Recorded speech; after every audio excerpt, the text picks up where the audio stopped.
It's time for the what? It's time for the what? Oh, it's time for the top 10 wind monsters? Oh, okay, okay. Oh my god! It's time for the top 10 wind monsters! I think I just shit myself!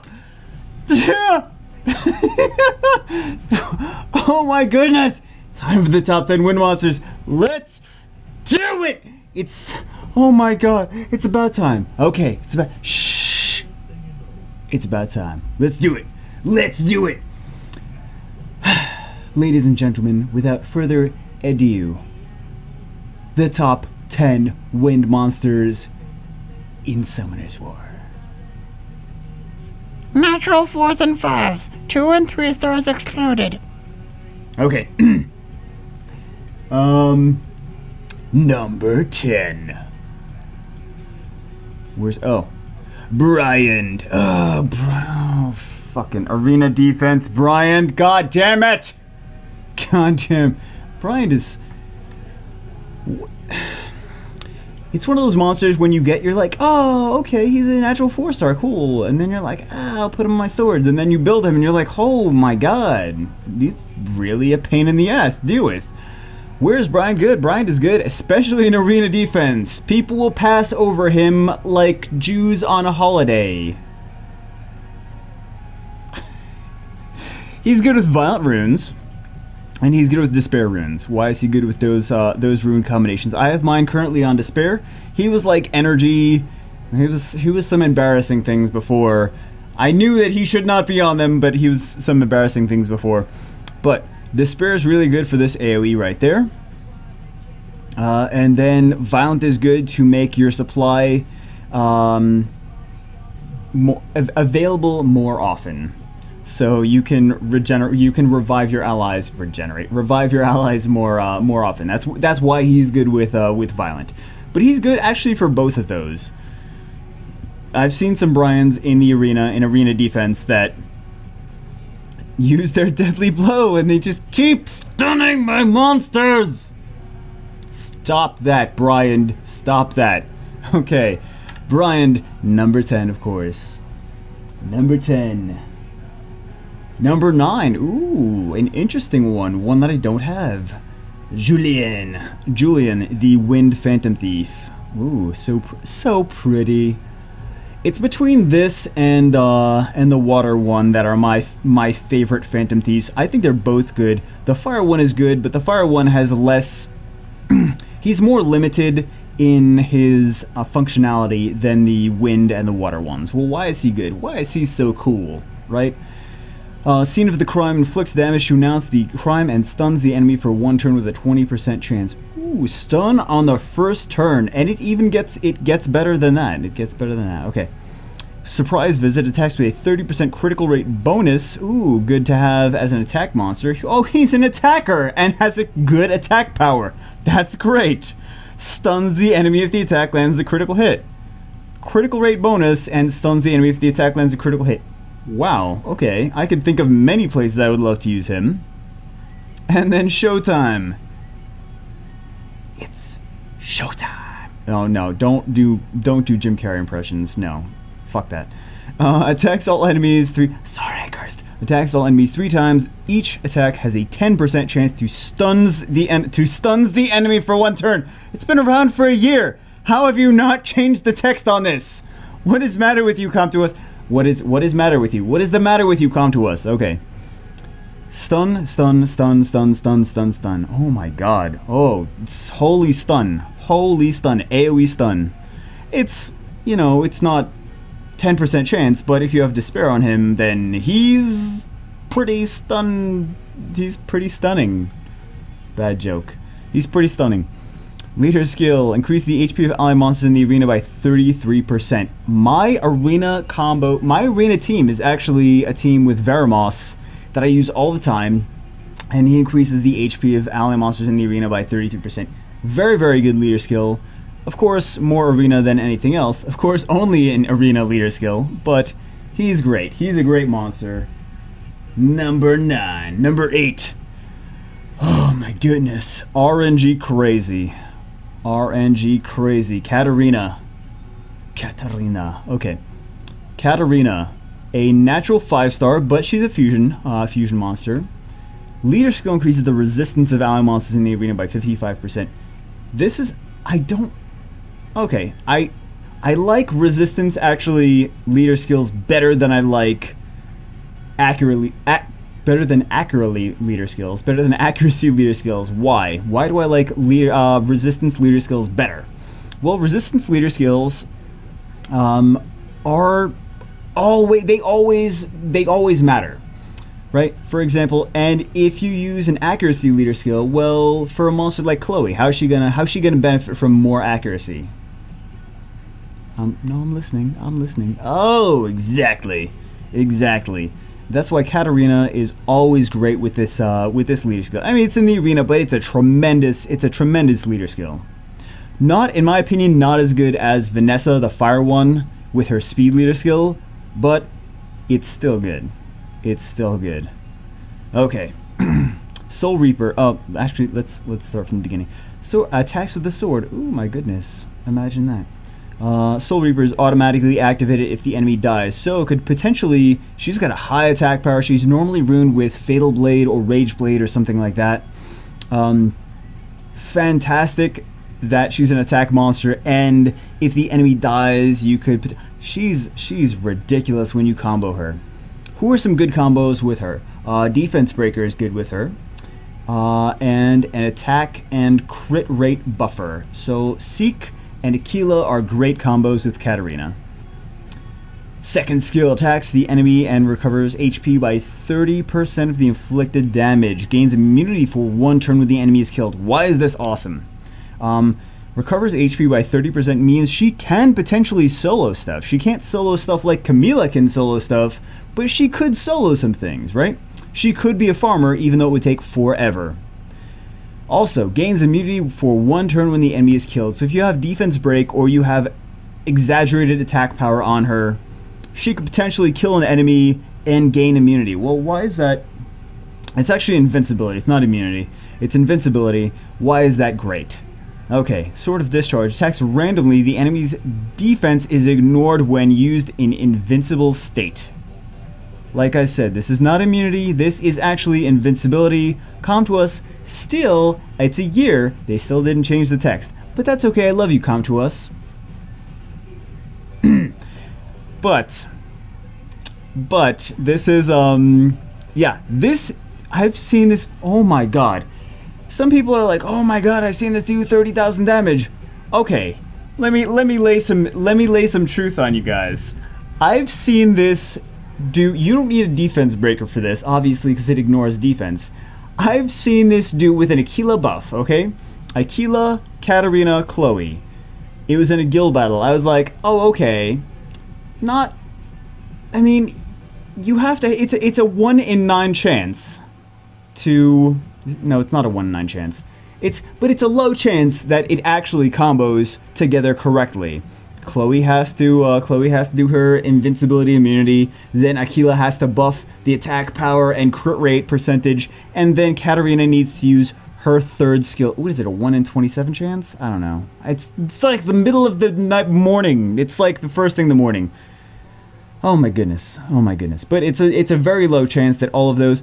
And you don't know what the AI is going to do. So it's a 1 in random whatever chance that it's going to actually do it. I've seen Katarina hit for almost 80,000 damage.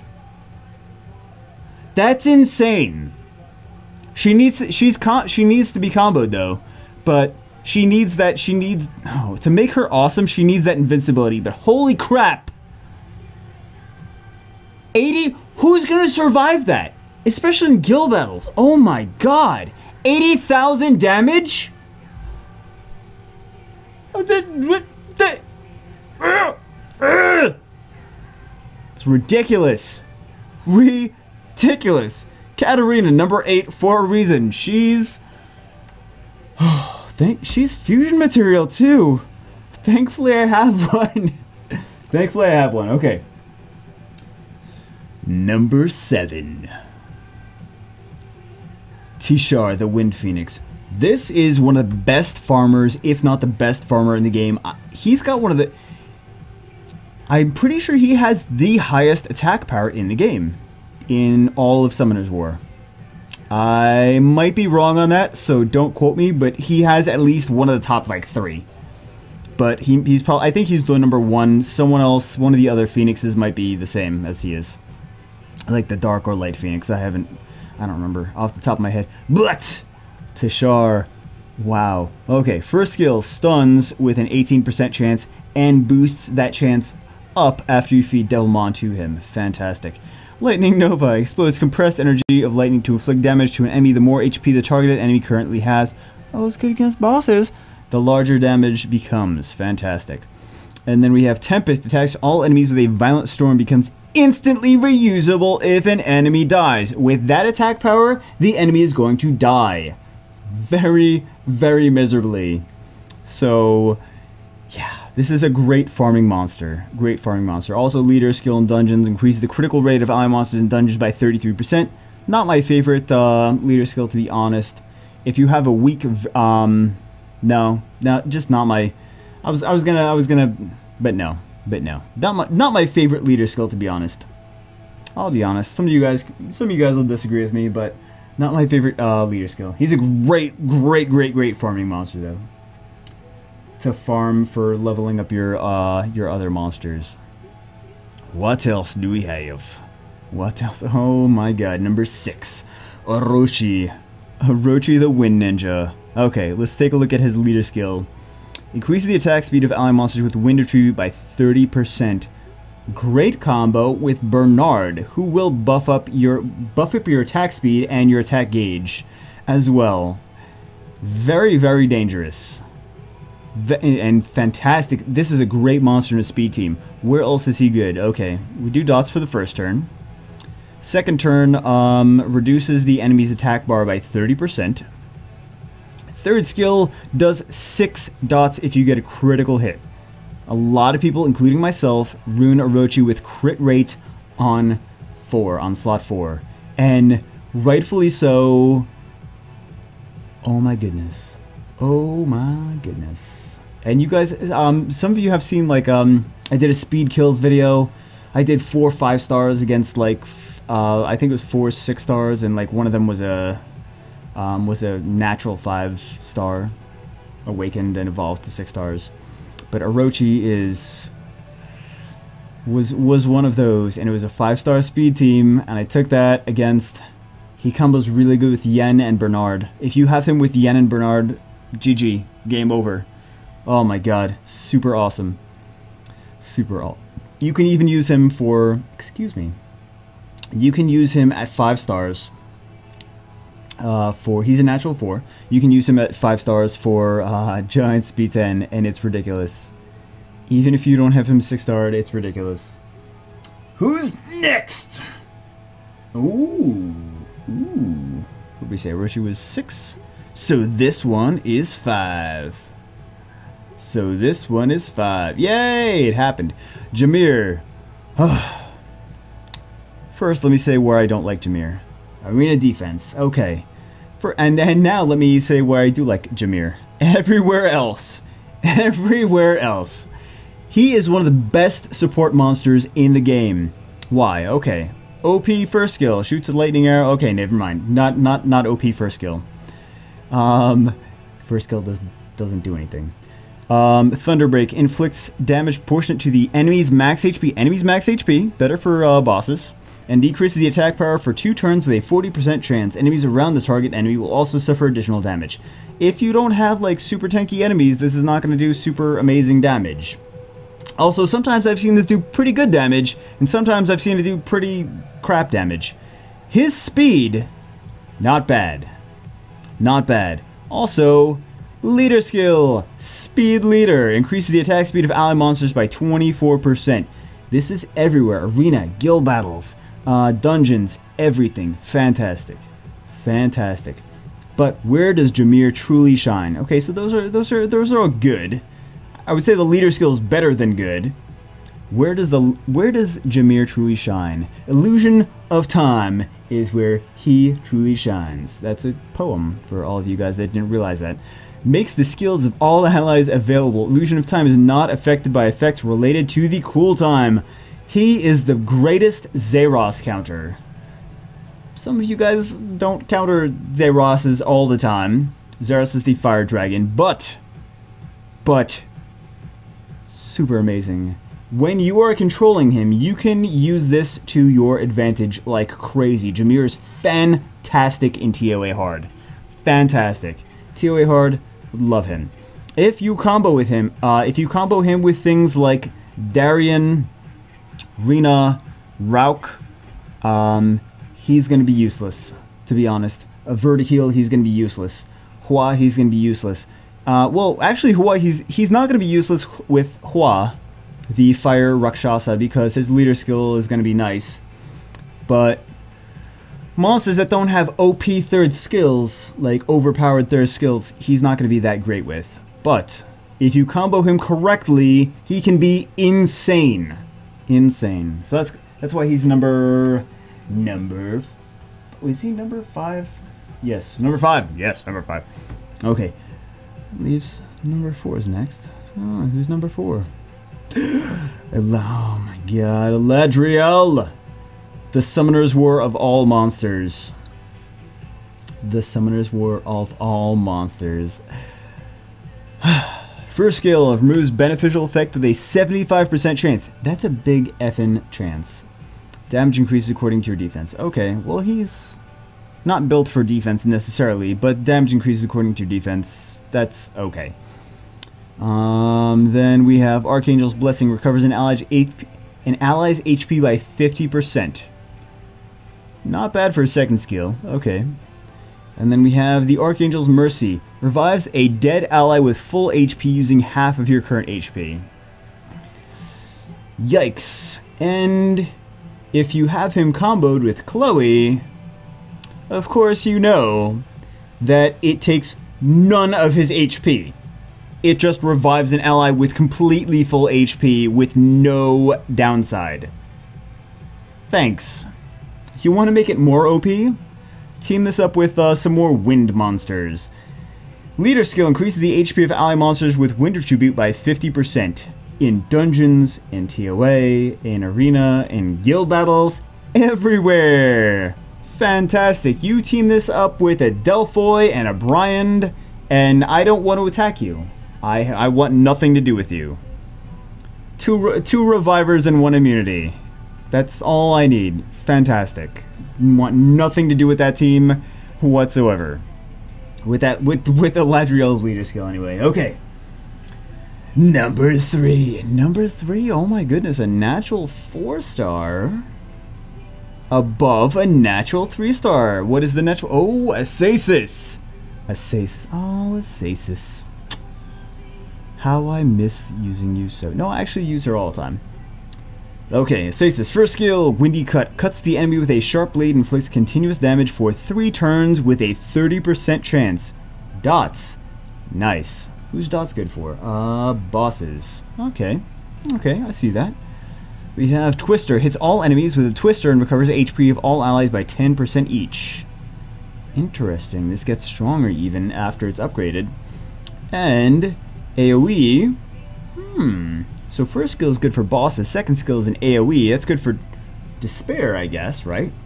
And that's good for on the way to the bosses. So AoE, Despair, AoE Stun on the way to the bosses, plus dots for the bosses. Nice. Nice. Then we have Force Field. Creates a shield that absorbs the inflicted damage proportionate to your level for all allies for 3 turns and decreases the chances of being attacked with a critical hit of all allies. Who is this good against? This is good against any Rageblade monster. This is good against Amen because he's going to have less chance to crit. This is good against Vertiheel, which is going to have less chance to hit. All of those things. Also, the shield is going to be very nice against absorbing all that Lucian damage. So if Lucian is not 100% crit rate, which no Lucian is, and if he's not buffed, which sometimes they are, sometimes they're not, to be honest, it's going to be very good at absorbing that damage and not critting, and it's going to be a pain to get through that Stasis shield if you're trying to attack it with a Lucian, right? Right. It's also going to be a pain sometimes, even though you have the element advantage if you have Vertiheel. Crit rate. Decrease. Come on. Come on, man. Come on. Okay. What else does she have? Leader skill increases the resistance of ally monsters with wind attribute by 50%.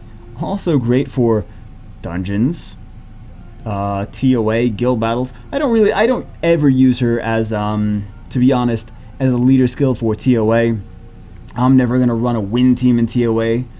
Although wind teams in TOA aren't always bad, really wouldn't be my first thing for a leader skill there.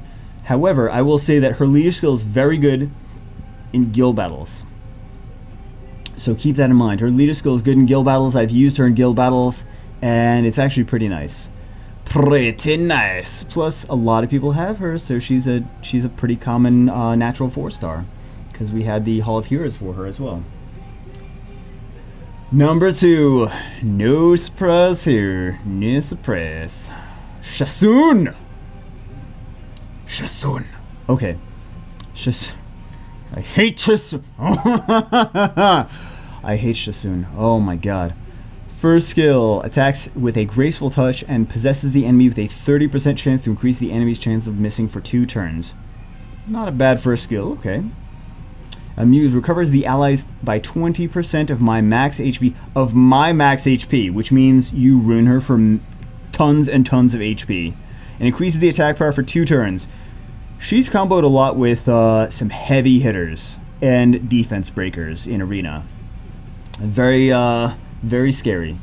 And then we have Fallen Blossoms, balances the HP and the attack gauge of the targeted ally and your HP to a higher amount than before. Oh my god, this fucking skill. Violent Chasoon is a real thing. It's a real threat in the arena. It's a real threat.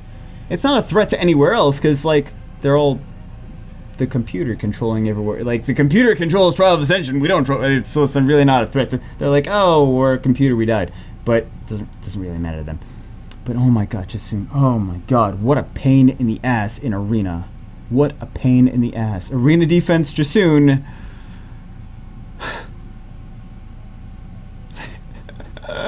I hate the day that Come to Us put Chasoon in this game. God damn it. She's an awesome healer. Why is this a great skill? She can potentially also attack again. She can increase her attack gauge too. If the other enemy has low HP and has a full attack gauge, she can just make both her and them have a full HP and full attack gauge. It's ridiculous. It's ridiculous. And on Violent, she just attacks. Hey, Chasoon! Hey, you done attacking? No, I'm not done attacking! Okay, well let me know when you're done, because you just did 6 turns in a damn row. Ah, Chasoon. Gotta love her. Gotta love her. Okay, well if Chasoon is number 2, leaves 1 monster for number 1. My baby. Lucian! Oh, Lucian. Oh, okay, let's go over Lucian's skills. Let's go over his skills. Flying cards. Throws a sharp card to attack. Disturbs the enemy's HP recovery for 2 turns with a 70% chance. This actually works pretty effective when you're facing an enemy with a lot of HP recovery, like Amin, Bella, Chloe. Chloe can immunity and get out of this, but sometimes it works really nice, especially when with a lot of healers. Oh my god, and especially against Ariel. Yeah. Surprise box. Summons a surprise box that deals damage and inflicts random weakening effects to all enemies. You don't know what they are, but sometimes this can be a game changer. It actually can. And I love this. Even the water one has this too. But the water one is not as highly rated. Why? Why? Oh, amputation magic. Throws this is so strong it had to be nerfed at least 2 times. Throws the number of cards and inflicts damage to all enemies, ignoring their defense. Ignoring their defense. Ignoring their Oh my god. This is rated higher. This was done by you guys. You guys voted on this. This was actually the number 1. This was better than all the other natural 5-star wind monsters. Lucian. So obviously, he's amazing. And if you get him, then good job. And so many people on the internet are mad at you right now. But AoE ignore defense. This can potentially just clear out an entire team. This can potentially clear out an entire team when he's comboed with a crit rate buffer, when he's ruined for attack, crit damage, attack, and a crit rate buffer that also buffs attack power. He's just way stronger than he has any reason to be. That's why he had to keep getting nerfed. At least 2 times. 2 times that I know of. I think he might have been nerfed more than that. Oh my god, Lucian. Thank God I have you. Because otherwise I would be so angry like I usually am. And also, thank you, Comtuos, for making him a 4-star. Thank you. The one nice thing you've done for us ever. Lucian. Anyway, thank you all. Thank everyone, each and every single one of you for voting. We had thousands of votes, actually. We had thousands of votes for this top 10 video. So thank you very much for everyone voting. Super cool of you. And I would rather you guys pick who's the top 10 than me. So anyway, like, comment, subscribe, all that fun stuff. This was the top 10 Summoner's War wind monsters of all time. Except that Ramagus might have been on here if it wasn't just 4 and 5 stars. I'm just saying. I didn't say anything, but what? Anyway, I'll see you guys in the next